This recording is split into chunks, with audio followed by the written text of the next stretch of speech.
We're going on a ship today. Not that one, I don't think. But we're gonna go dolphin watching today. So, with my grandma, mom, and wherever my dad is. But yeah. We're at John's Pass, and I guess this is St. Pete, Florida. So yeah. Probably you'll only see you on the boat. I'll probably put in some cool water shots or something. I don't know. I don't even know if I'm gonna vlog, but I'm making the intro. It's fine. Oh, trust me, I know. That boy's gotta be cool. That water's probably warmer than the air. And depending if he's floridan or northern. Yeah, he's probably northern. I got that on camera, homie. 'Cause I don't know if you're supposed to do that, homie. That wasn't too bad. Okay. He shouldn't be going too crazy until he gets out. But I don't see no wake I don't signs see no wake either. sound. But see part of the This is the map for John's Pass. This place used to literally just be like that. So, yeah.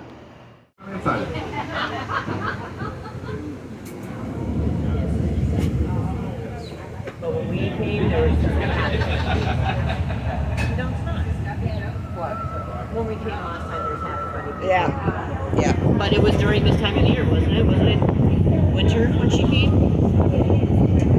Vaguely, maybe. You asked Danny and posted a picture from it the other day. Alrighty, as we get going along, just a couple of quick safety announcements to get out of the way first. Kids, life vests in case of emergency. You're going to be underneath the bench back there in the stern of the boat. Adult life vests are up here underneath these white boxes where Rob and I will be. There's a life ring next to the restroom in the back, as well as a fire extinguisher. And I also have a couple fire extinguishers back here behind me. I would not worry too much about any of that. The majority of the water we're going to be traveling on is only about 5 feet deep. So if anything crazy happens, don't freak out. Just stand up. Whoa, throw Rob down over there. Or you can find someone tall. Those are your two best options. Now, for those of you that are not that familiar with John's Pass, this was actually created by a hurricane back in 1848. Between Madeira Beach and Treasure Island, this all used to be one continuous barrier island. And when that hurricane carved this whole area out, it made it one of the few accesses between the Gulf of Mexico and the bay. So that's why this is typically a good dolphin watching area, because those fish come in and out of here and those dolphins go back. During the course of the trip, feel free to roam around all you like. You don't have to be stuck to your seat or anything. But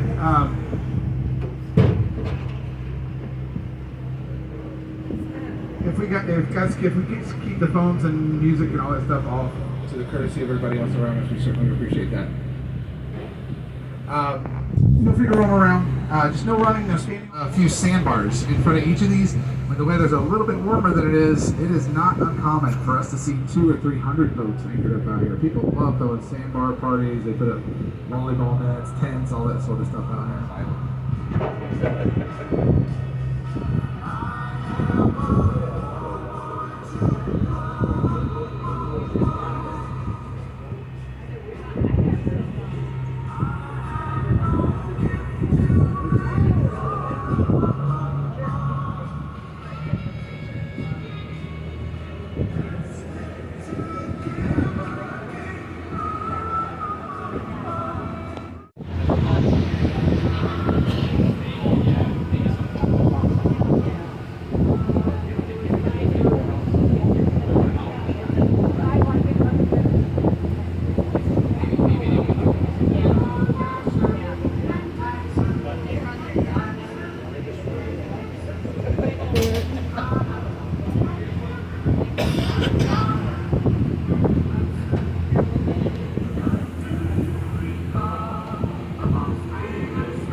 Buildings up there straight ahead of us in the 12 o'clock position is the VA hospital over at Bay Pines. Yeah. That's where I live. The red rooftop is the original hospital built in 1933. Large building back there behind it serves as the main hospital these days.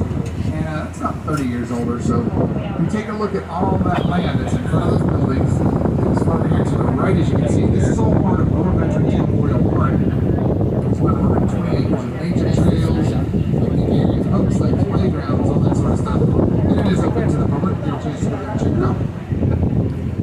do have a national cemetery that's on this side, and there's a tank that they have on display over there as well.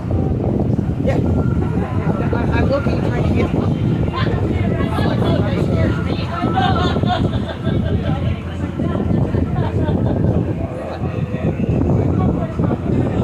Oh man, many years ago they came through here, and they used a method called dredge and fill. So what they did is they built the seawalls up all through here, came in, dredged out the middle part, then they pumped the excess sediment to the inside of those walls in order to build those land formations up.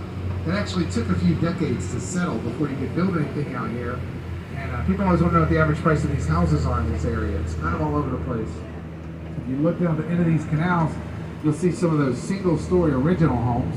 Every once in a while, you can find one of those as a true fixer-upper for about $600,000, $650,000 or so. Straight ahead, these are more towards the open water, or in that $800,000 to $900,000 range, and then a lot of the newer ones through here, upwards of $2-3 million or more. If you were able to have bought one of those single-story ones back in the 70s, they only cost $30,000 back then. Jeez. Yeah. And to be honest with you, those prices I just quoted are from a couple of months ago. The market is still just going to the moon, so it could be $50,000 or more, or higher than that. But keep in mind, while we're looking for these dolphins, they are just as likely to be down in the canals between the houses as they are in the open water. Don't forget to look through there. Watch for clues along the way, especially this area we're coming up to. I like looking in this way. A lot of times we'll see dogs run out in the yard barking at the water. They can hear the communication between the dolphins, those pops and clicks and stuff. So if you see a dog barking at the water, pretty good chance there's going to be some dolphins close. One of the best dolphin spotting dogs is on a bay out here. Lives in that house right there. He is not much bigger than a rat, and when he comes running out, you just watch where he's watching, and he's spot on 9 times out of 10.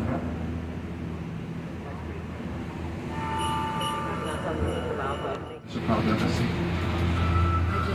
I guess right now with building costs what they are, that makes sense. Yeah. But I mean, even in Japan, we're getting to be in Japan territory, in Tokyo territory with that stuff. The land that's expensive. Even if the house is 20 years old, it's considered too old to tear it down. Anything under 10 years old is, or over 10 years old is too old, and they tear it down. That's cool.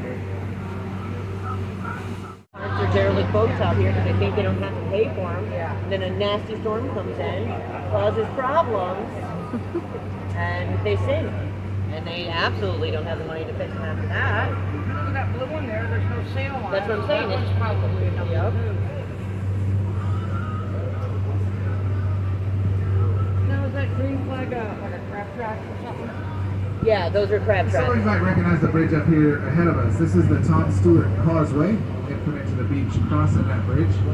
If you go off to the right-hand side, that's going to take you to alternate US 19 that runs north and south. Southbound is going to take you down there towards St. Petersburg. Up here shortly, I'm going to cruise this over on our right-hand side. You're going to see all these boats that are anchored up through here. These are all liveaboard boats. People live out here all year round. A lot of the people that are living on these boats are veterans. And they stay here to be closer to the VA hospital. I was pointing out to you just a bit ago. It is free to anchor up out here. And off to the side of each of these boats, there's a smaller boat, like a kayak or a dinghy. So if they need to go get supplies, they'll just jump on that smaller boat and come out their car and go get what they need. It is kind of cool that McDonald's across the street over there actually has their own boat dock. So if these guys want to roll over and get a cheeseburger, they haven't got a parking spot. But we're going to cruise over here and check it out. It's quite a few shallow areas over here, so sometimes we'll see dolphin fishing around here. You're going to see a lot of these boats that are down. Like the ones off to our right, those aren't sinking, those are sunk. That is the bottom of the bay right there. As low as they ever get. A couple of them up here ran aground. There's some over in the mangroves. People always want to know if it's one big storm that did all this. No, this happens all throughout the course of the year. Essentially what happens is that these boats don't get maintained properly. So any caliber of a storm that comes through here, their anchors will break, they'll take on water, whatever the situation is, and they end up in positions like this. Once they get like that, it is very expensive to get that out of there. And people that live on these boats, they don't have the kind of money it takes to clean them up, so they'll sit for a year or more in some cases. Eventually, the city, the county, state, somebody will get some money together and come out and clean them up. But this is definitely an ongoing process all throughout the course of the year. I am a little surprised these are staying up here as long as they are, mostly because they're on school property. This is the Deer Beach Middle School up here, and the elementary school is just down from there. It's kind of cool, the pier that you're going to see once we get a little closer. A lot of times when classes in session, we'll see kids out here fishing, cadets, and all that sort of stuff. They're not ditching class. There's actually a marine biology class in that school with touch tanks and all that good stuff. But we'll take a peek through here, see if we can find a few of those dolphins. That's why they're pushing. I wanted to get her into, but we were too late for the deadline. That's why she ended up at Osceola.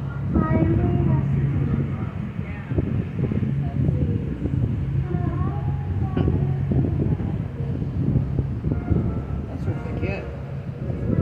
The right one. The original.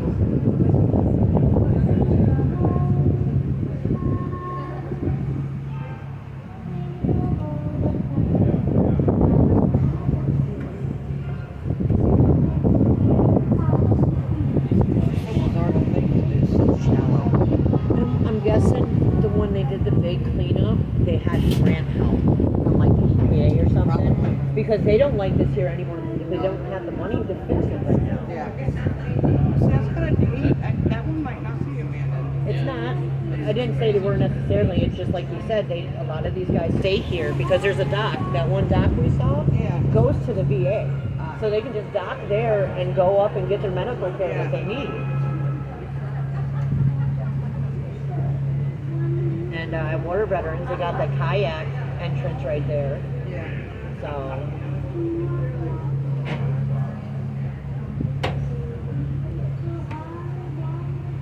There's a lot of fish over there. Because there's just like one or two ospreys just going at it. yeah, I mean, they might not be coming out. They might be further in because of the The fog. fog. Yeah.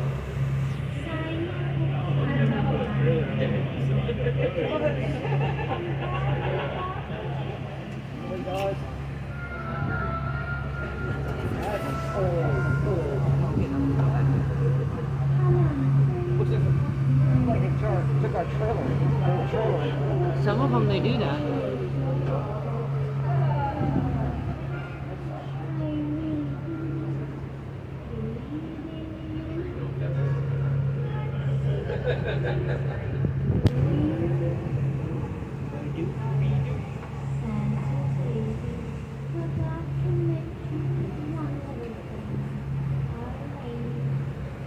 The little tiny boat. Dinghy. Ding. And I assume that sometimes what they'll do is they have a thing they can hang in the water, a desalinator. Oh, that's cool. So they always have fresh water? That's cool. We didn't come this way last time. We went the other way. We went south. Yeah.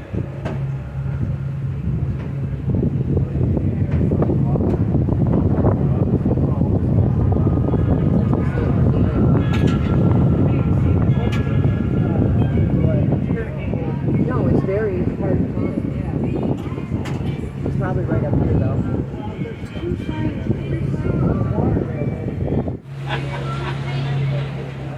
That looks like a pretty good VA. Oh, yeah. Holding line.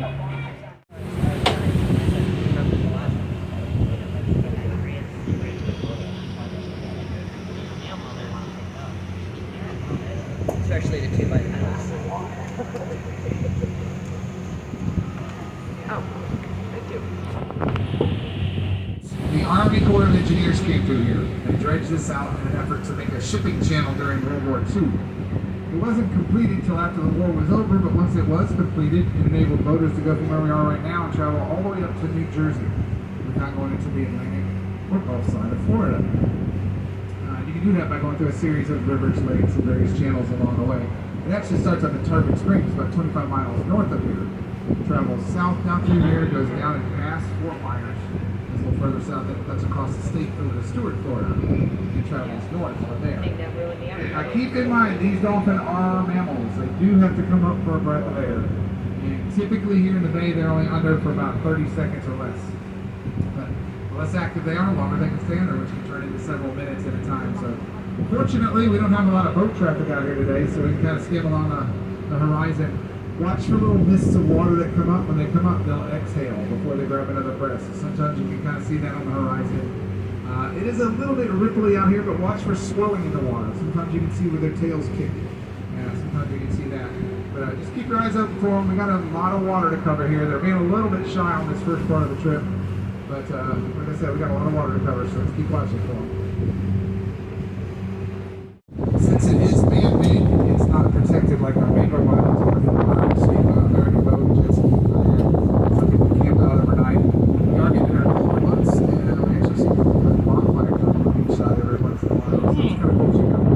If you want to know how shallow it gets out here, just look down. You can see the bottom. The water's been very clear recently.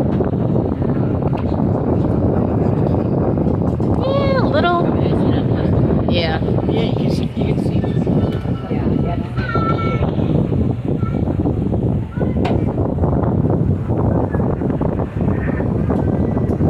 you guys see any wallets or anything down there, let me know. Probably.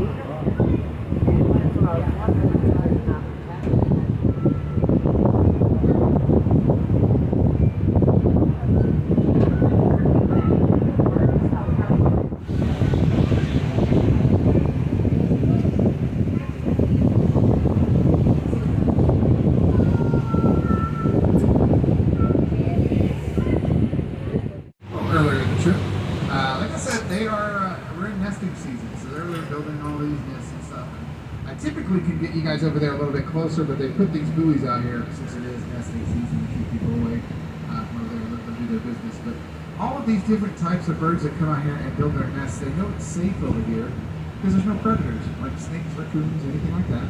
So they're able to build their nests in peace.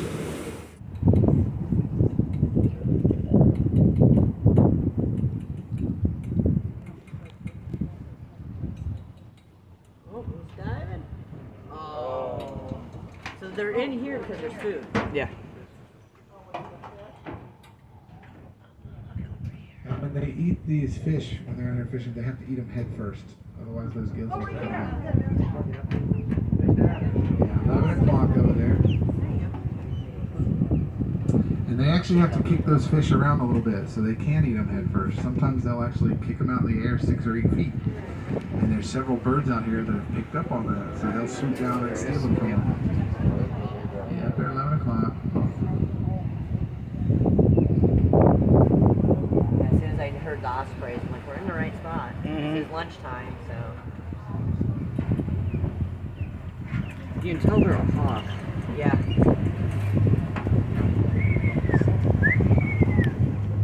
I got really good one time. One yelled at me. There's 2 of them. Yeah.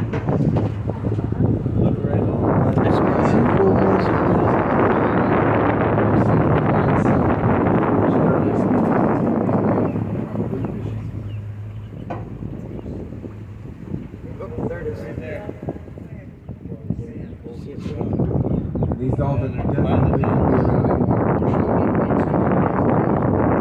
Sometimes we'll see where their fins are up and out of the water for a really long time. It's mostly because their bellies are scraping the bottom of the bank. Because if you get down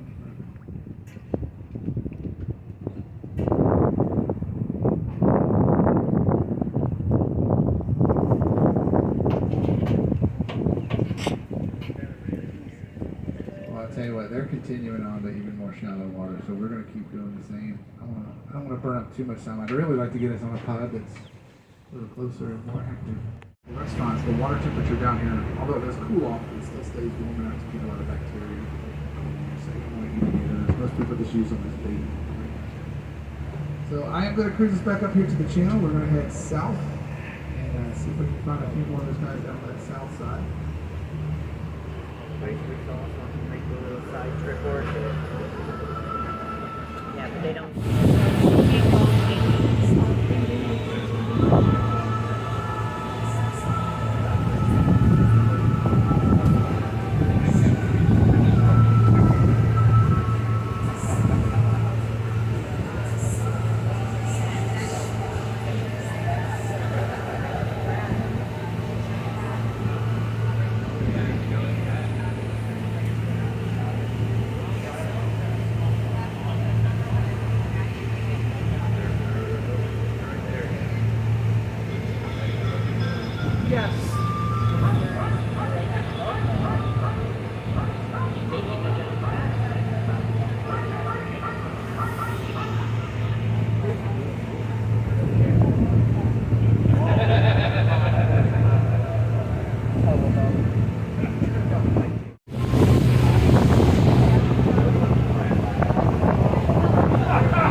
This is the natural waterfront property. This is all part of the city of St. Petersburg. I told you about that dredge and fill project here a little bit earlier in the trip.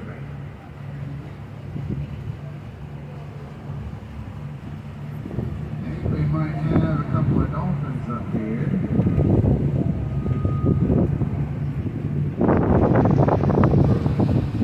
Just gotta keep watching up here just ahead of us.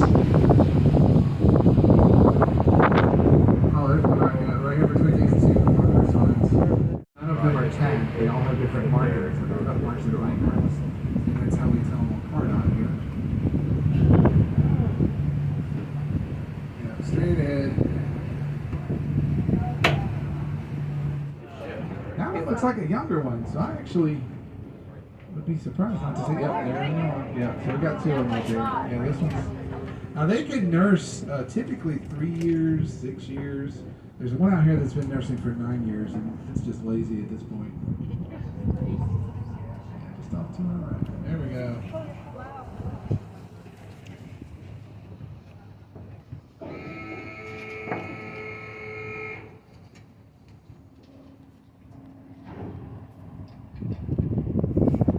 They just dropped anchor.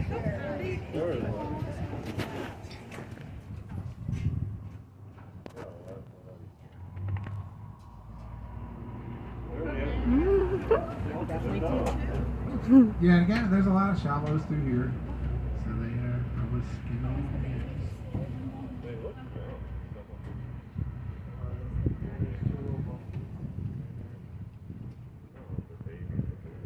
Sometimes people ask if we can feed them to bring them closer. That is a big no. It's actually illegal. You get thrown in jail for that.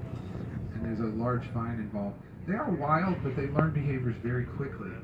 So if you come out here and you start feeding them, give them everything they need, they just stop taking care of themselves. What's that awake? That's what happened with my cousin.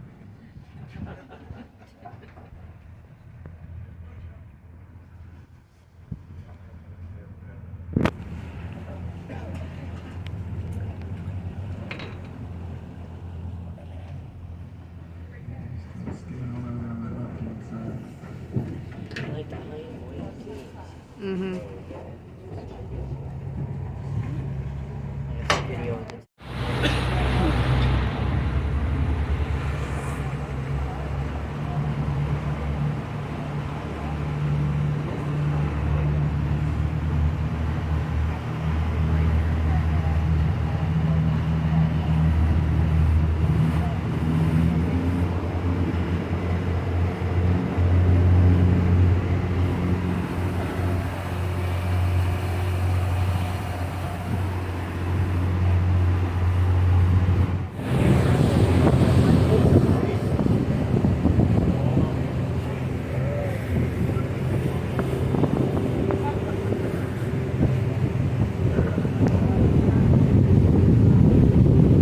We're grooving.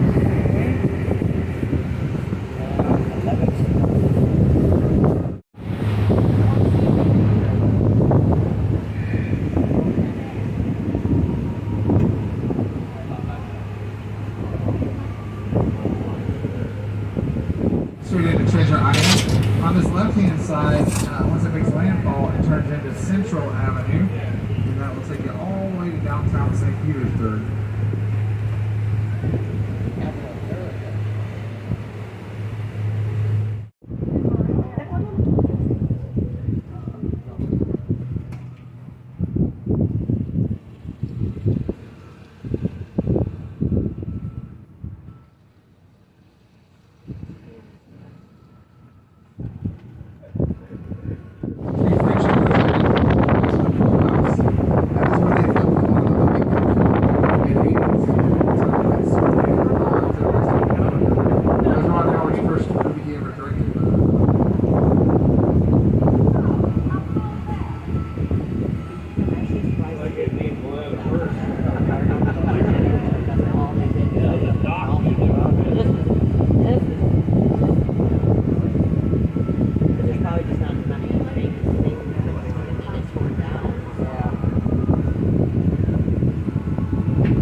This one with the white seawall we're coming up to, this one used to be owned by the Brock family, or Brock's Candies. The Last time that changed hands, the inventor of the power bar, if you're familiar with that energy bar that's selling to me stores, he paid a picture of that place. $5.9 million. When he was 35 years old.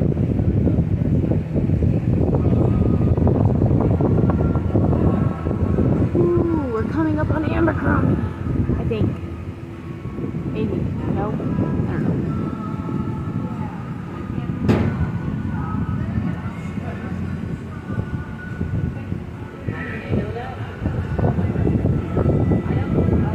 Yeah.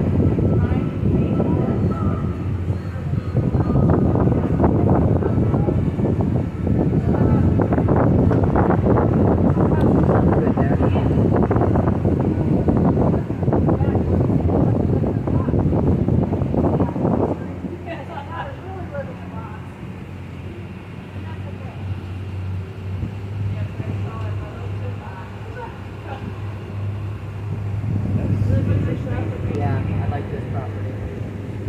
And then it's Jungle Prada. So it's right next to it, whatever it's right there. Okay, gotcha. I guess that's part of it. That right there is right next to it where those seats are.